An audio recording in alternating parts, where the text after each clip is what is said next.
अस्सलाम वालेकुम, मैं हूं अरबाब जहांगीर। आप देख रहे हैं मेरे यूट्यूब चैनल। उम्मीद है तमाम देखने वाले खैरियत से होंगे।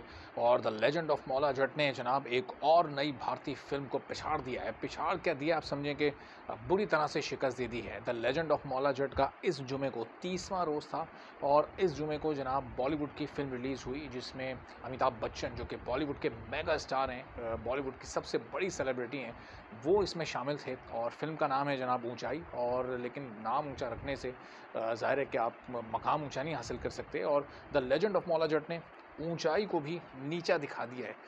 पहले दिन ऊंचाई ने ओवरसीज़ में जो कलेक्शन किए वो मैं आपके सामने रखता हूँ, और फिर the legend of Maula Jatt ने इस जो इसका फिफ्थ वीकेंड स्टार्ट हुआ है, यानी फिफ्थ फ्राइडे था, उस दिन जो कलेक्शन किए वो भी मैं आपको बताता हूँ। और वो कलेक्शन जो 30th डे की है, वो जनाब ऊंचाई के फर्स्ट डे से ज़्यादा है।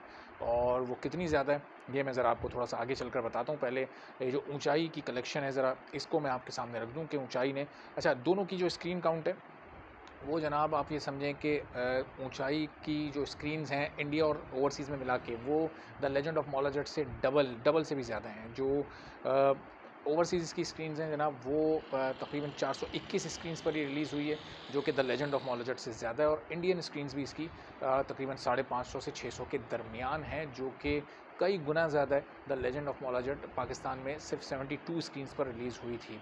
तो जनाब ये अब ऑस्ट्रेलिया, न्यूजीलैंड, कनाडा, यूके और यूएसए, इन पांचों ममालिक की मैं आपको कलेक्शन बता देता हूँ कि ऊंचाई ने कितनी कमाई की है, और फिर the legend of Maula Jatt अब कहाँ पर पहुँच चुकी है, और इस वीकेंड में वो कौन सा एक बड़ा जो लैंडमार्क है वो अबूर करने वाली है, और एक और बड़ा और मुनफरिद एजाज़ बनाने वाली है और रिकॉर्ड तोड़ने वाली है। तो जनाब ऊंचाई ने ऑस्ट्रेलिया में कमाए 5,72,000 रुपये, ठीक है। न्यूजीलैंड में ऊंचाई ने कमाए 2,18,000 रुपये। यूके यानी यूनाइटेड किंगडम में ऊंचाई ने कमाए 6,57,000 रुपये। यूएसए में थोड़ा सा बेहतर इसने बिज़नेस किया, वहाँ पर इसने 44 लाख रुपए कमाए। और इसी तरह से जो इसका बिज़नेस था कनाडा में, वो भी 6 और 7 लाख के अराउंड रहा। तो ये कुल मिलाकर जो इसकी कमाई हुई है जनाब पहले दिन की ओवरसीज़ में, वो है सिर्फ 74 लाख रुपए। ये 73 लाख समथिंग है, लेकिन इसको मैं राउंड करके 74 कर रहा हूँ। ये सिर्फ 74 लाख रुपए, यानी पहले दिन अमिताभ बच्चन की फिल्म 1 करोड़ रुपए भी नहीं कमा सकी, चूंकि the legend of Maula Jatt ने ओवरसीज़ में इस वक्त तबाही मचाई हुई है, और उसके मुकाबले पर कोई फिल्म टिक नहीं पा रही है। आप सबके इल्म में है कि मार्वल की फिल्म ब्लैक पैंथर भी रिलीज़ हो चुकी है, उसके बावजूद भी मौला जट जिस तरह से ओवरसीज़ मार्केट में चल रही है, वो बहुत अप्रिशिएबल है।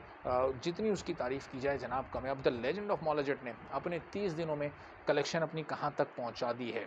पाकिस्तान से ये फिल्म अब तक 71 करोड़ 50 लाख रुपए कमा चुकी है। 71.5 करोड़ सिर्फ पाकिस्तान से इसने अपने एक महीने में मुकम्मल कर लिया। आज इसके जुमे को इसके 30 रोज़ यानी परसों मुकम्मल हो गए थे। कलेक्शन चूँकि आने में थोड़ा टाइम लगता है, तो इसलिए आज आपको इस बारे में मैं अपडेट कर रहा हूँ। और जो सैटरडे की जो कलेक्शन है, उससे आज शाम में या फिर कल आपको सैटरडे और संडे की कलेक्शन एक साथ इंशाल्लाह मैं बताऊँगा। तो सिर्फ पाकिस्तान से इसने 71 करोड़ 50 लाख रुपए कमाए। और अब ओवरसीज़ में जो इसका बिज़नेस है, वो तकरीबन 122 करोड़ तक पहुंच चुका है, 121 करोड़ तक पहुंच चुका है, सॉरी 121 करोड़ तक इसका कलेक्शन ओवरसीज़ में पहुंच चुका है। तो कुल मिलाकर ये इस वक्त पहुंच चुकी है 192 करोड़ और 50 लाख पर, 192.5 करोड़ पर ये पहुंच चुकी है। और कल की अगर कलेक्शन सब मिला लेंगे, सैटरडे की और फिर संडे की कलेक्शन, सैटरडे की जो कलेक्शन है, अच्छा, फ्राइडे की जो इसकी फिफ्थ फ्राइडे की कलेक्शन है, वो है जनाब 1.55 करोड़। ये 1 करोड़ 55 लाख रुपए इसने कमाए हैं। और अब चूंकि फ़्रांस में भी लग चुकी है, फ़्रांस की कलेक्शन अभी आना बाकी हैं, और इसकी स्क्रीन्स अब मुस्तकिल बढ़ रही हैं। चूँकि ग्राफ इसका ऊपर जा रहा है, तो वो नई स्क्रीन्स की जब कलेक्शन साथ आ जाएगी सैटरडे और संडे की, वो मिलाकर फिर मैं आपको बताऊंगा। तो ये अभी 192.5 करोड़ तक पहुंच चुकी है, और सैटरडे और संडे की कलेक्शंस को मिलाकर इस वीकेंड पर, ये अपने फिफ्थ वीकेंड पर 200 करोड़ का मैजिकल फिगर हासिल कर लेगी। अच्छा, एक और इसने इसके साथ साथ रिकॉर्ड मुझे याद आया, तो मैं वो भी आपको बता दूं कि नॉर्वे में इसने एक और रिकॉर्ड तोड़ा है। नॉर्वे की मोस्ट वॉच्ड फिल्म, सबसे ज़्यादा बिजनेस करने वाली फिल्म बजरंगी भाईजान थी। और ज़ाहिर है उस फिल्म को काफ़ी टाइम हो गया, और उस फिल्म की जो रिलीज़ थी वर्ल्ड वाइड, वो बहुत ह्यूज रिलीज़ थी, हज़ारों स्क्रीन्स पर उसको रिलीज़ किया गया था। उस मूवी को नॉर्वे में the legend of Maula Jatt ने पीछे छोड़ दिया, बिल्कुल उसी तरह जिस तरह यूके में ये तमाम मूवीज़ को पीछे छोड़ चुकी है 2022 में। पोन्नियिन सेल्वन 1 जो है वो इससे थोड़ा-सा आगे, बल्कि अब ये इस वीकेंड पे वो क्रॉस हो गई समझिए। ये वीकेंड, ये जब अगली वीडियो में आपसे बात हो रही होगी उस वक़्त तक सारी मूवीज़ यूके में पीछे छोड़ चुकी होगी और ये नंबर 1 फ़िल्म इस वक़्त यूके की बन चुकी है। केजीएफ चैप्टर 2 को यूके में पीछे छोड़ दिया है, आरआरआर को तो सिर्फ 17 दिन में पीछे छोड़ दिया, ब्रह्मास्त्र सिर्फ 19 दिन की मार साबित हुई और 20 दिन में ये इन तमाम फिल्मों को साइड में कर चुकी थी। अगले 4-5 रोज़ में केजीएफ चैप्टर 2 को भी इसने साइड में कर दिया और अब जिस पेस से इस वक्त ये जा रही है तो 300 करोड़ से इस फिल्म को कोई नहीं रोक सकता। ब्लैक पैंथर आई लेकिन इसके बिजनेस पर कोई फ़र्क नहीं पड़ा। जो फ्राइडे की कलेक्शन थी वो 1.55 करोड़ है और जो सैटरडे की एक्सपेक्टेड कलेक्शन है वो जनाब 2.6 करोड़ इसकी अभी तक कही जा रही है। ये इससे ज़्यादा बढ़ भी सकती है क्योंकि सैटरडे को इस फिल्म का क्रेज़ बिल्कुल ही डिफरेंट होता है। हमने पिछले जो 4th और 3rd इसके वीकेंड थे उसमें हमने इसका क्रेज़ देखा है कि किस तरह से लोग फ्राइडे को और सैटरडे को, संडे को टूटे पड़े होते हैं सिनेमा घरों में कि किसी तरह the legend of Maula Jatt का टिकट मिल जाए और जनाब वो ये देख लें। और जितने इंडियंस हैं वो भी बड़े शिद्दत से, वो चाहे सामने से बोलें कि नहीं हम नहीं देखना चाहते, अंदर से सबका दिल चाह रहा है।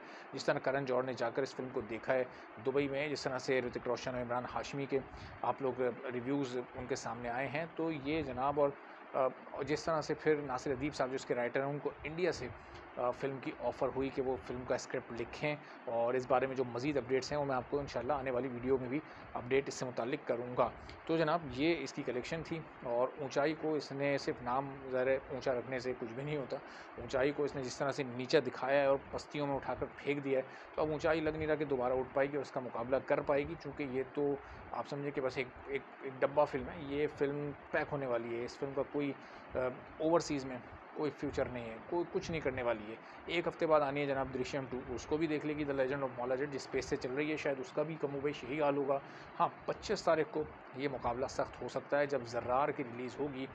उस दिन जनाब फिर हम देखेंगे कि ज़र्रार और the legend of Maula Jatt किस तरह से नेक टू नेक चलती हैं, फिर ज़र्रार आगे जाती है या फिर the legend of Maula Jatt अपने 7वें हफ़्ते में एंटर होकर भी और उसी तरह से परफॉर्म करती है जिस तरह से वो अभी 2nd, 3rd और 4th वीकेंड में करती आई है। आपको इस तमाम सूरत हाल से मैं अपडेटेड रखूँगा। चैनल पर नहीं है तो चैनल ज़रूर सब्सक्राइब कर लें ताकि तमाम वीडियोस, ये इंटरेस्टिंग फैक्ट्स और ये तमाम फिगर्स आप तक पहुँचते रहें और आपको पता चलता रहे कि the legend of Maula Jatt कितने रिकॉर्ड बना चुकी है और कितने रिकॉर्ड आगे बनने जा रहे हैं और कितने रिकॉर्ड टूटने जा रहे हैं जो इससे पहले किसी फ़िल्म पाकिस्तान में कोई फ़िल्म नहीं कर पाई। ना ये जो जवानी फिरनी आनी 2 थी जो कि पाकिस्तान की हाईएस्ट ग्रॉसिंग फ़िल्म कहलाई जाती है, वो जनाब ओवरसीज़ में वर्ल्ड वाइड उसका कलेक्शन था 72 करोड़ का।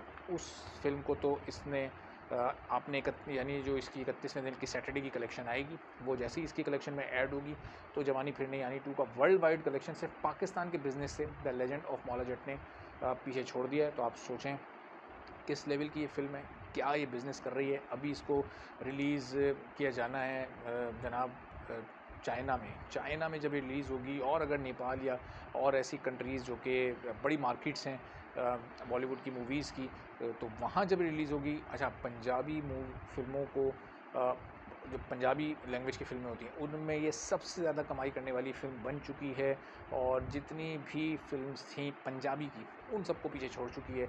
अब इसका कोई मुकाबला पंजाबी फ़िल्म में नहीं है और अब ये जनाब जो रिकॉर्ड बनाएगी वो फिर आप देखेंगे कि कहाँ पर जाकर ठहरता है और फिर जो आने वाला वक्त है उसमें कोई पंजाबी फ़िल्म इसका मुकाबला, वो चाहे इंडिया की बनाई हुई हो कहीं की भी, वो नहीं कर पाएगी। इंडिया की जितनी पंजाबी मूवीज़ थी, पिछली वीडियो में मैंने आपको बताया था कि किस किस मूवी को उसने कितने कितने मार्जिन से पीछे छोड़ा है। अगर वो वीडियो आपसे मिस हो गई तो वो ज़रूर देख लें ताकि आपको वो तमाम फैक्ट्स भी पता चलते रहें। इजाज़त दीजिए, अगली वीडियो में फिर आपसे मुलाकात होगी। अल्लाह हाफ़िज़।